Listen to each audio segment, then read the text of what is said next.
Now hey guys, welcome back to the channel. In today's video, it's time to talk about a very interesting plane. Yeah, of course, we're talking about the infamous Bombardier de Havilland DHC-8 q400 plane.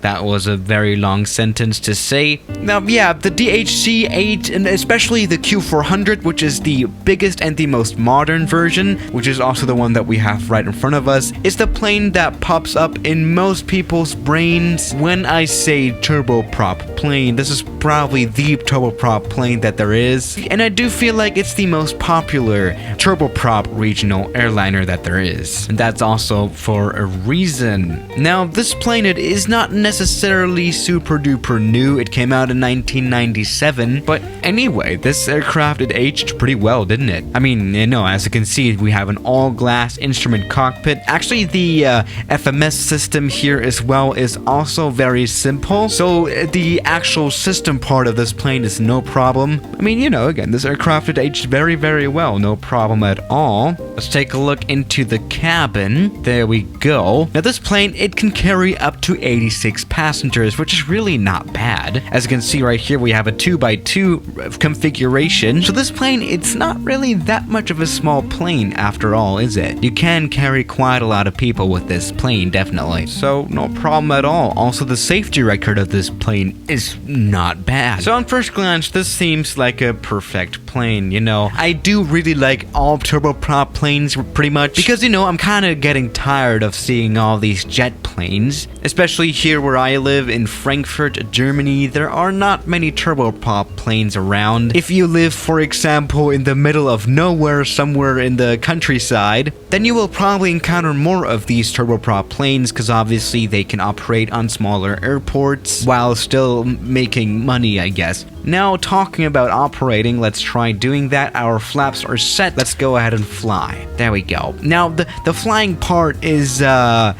special. This is a pretty difficult plane to fly, as I have already said on this channel. But there we go. We have taken off anyway, and we didn't use much of the runway here at Innsbruck. No problem at all about this takeoff. As you can see, the landing gear has also just retracted, which always looks very special. Let's just do that once more. I need to see that again. Doesn't this look amazing? So yeah, really, this plane is not bad. Also for the passenger side, it is like not too loud. I mean, obviously a jet plane is gonna be a lot less noisier, but for a turboprop plane, this plane is relatively, well, quiet still. So no problem about that either. Also, the space here is moderately fine. It's okay. That's not even the biggest problem about this plane. A problem about this plane, though, is actually the flying part for the pilots. Now, while the in-flight instruments and systems are pretty easy to understand, I feel that is no issue. The flying part, the actual flying part with your hands, is a little special. And especially the landing part. Landing this plane smoothly is quite a challenge, let me just say that. Let's actually go ahead and try this. Let's return back to Innsbruck Airport and try performing a landing. There we go, we're entering quite a spin here. This reminds me of Seattle a few years ago. Alright, now Innsbruck is ahead. Let's try doing some kind of smooth landing with this plane. Something you have to do is you have to maintain quite a high speed for a turboprop plane on this landing in order to maintain full control of the aircraft, I feel. You do need quite a lot of training here on this aircraft in order to land it properly. Just wish me the best of luck. Alright, we're looking good. Oh, yeah, again, that was not a smooth landing, but it was a successful one. Yeah, landings here with this plane aren't the smoothest, let me just say that. But there we go, we have stopped now, I guess. The reverse thrust power of this plane is actually relatively mediocre. Not that much of a powerful plane, but it's okay. No problem at all. There we go. Oh, that was very close to a tail strike too. Really, I can normally land planes pretty smoothly, but with the q400, I could never really perform a smooth landing, actually. It's kind of sad, but I've seen a lot of people say the same thing as well. The q400 is a hard plane to land smoothly, definitely. Maybe because of how its landing gear is consolated as well. The plane fuselage is hanging quite low over the ground, and the landing gear is very far apart, I guess. I don't know, something about that just makes this plane very bad to land. And also flying in general can be a little bit different with this plane. It's not that hard, but it's different to others, which is why many pilots dislike to fly this plane, especially if they did not train enough to fly this plane properly. But yeah, still, this plane, it flies. And also turboprop planes like this can be more efficient than jet planes if the routes are short enough, so that's all good. Now let's try performing another landing. Now another problem that this plane has, or at least used to have, is landing gear trouble. For example, the landing gear sometimes wouldn't come out. Oh no. Alright, we're gonna have to land the Q400 now without the front landing gear. This is gonna be quite an interesting landing. Yeah. Because of our landing gear malfunction, we're gonna have to land this plane as smoothly as possible. Oh yeah. Alright, let's touch down the nose of the aircraft as smoothly as possible then. There we go. That was nice. There we go. This was actually not too bad.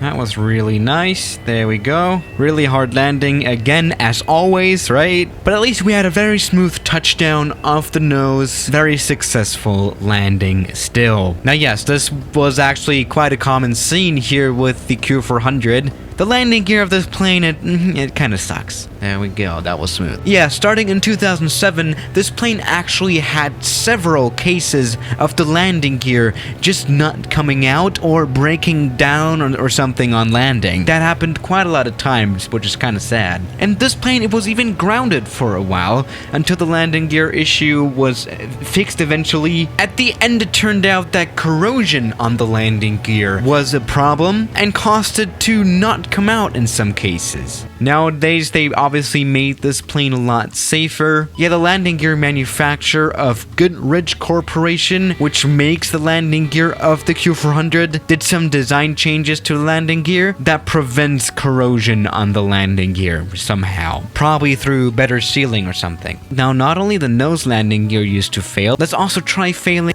the main landing gear, right? Meaning that the plane will fall to the side on the landing. This is also very interesting and has happened before. There we go. Yep, it's time to land without the right main landing gear. Now we're gonna have to really do this smoothly.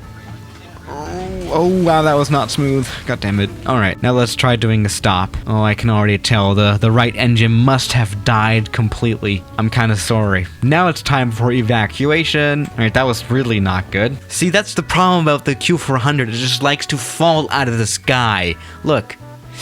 Ouch. In real life, we would have probably completely smashed apart the turboprop, which is actually not that cool. It could have smashed into the cabin and killed a person. Now, yes, other than the landing gear problems, the plane, the Q400, is pretty safe. While there are some incidents every few years with this plane, most of them are actually not fatal. For example, last year, a Bamam, Bangladesh Q400 crashed on landing, but none of the passengers on board were actually killed. The last fatal accident of this plane was in 2009, when a Q400 from Cogent Air crashed on the approach to Buffalo Niagara International Airport. But that's kind of it. The plane is safe, I guess. Now yes, while this plane is definitely not perfect, there are planes that are a lot worse than this one. It may not be a very easy one to fly. It's not an Airbus, but it's kind of cool anyway. I like this one. There we go.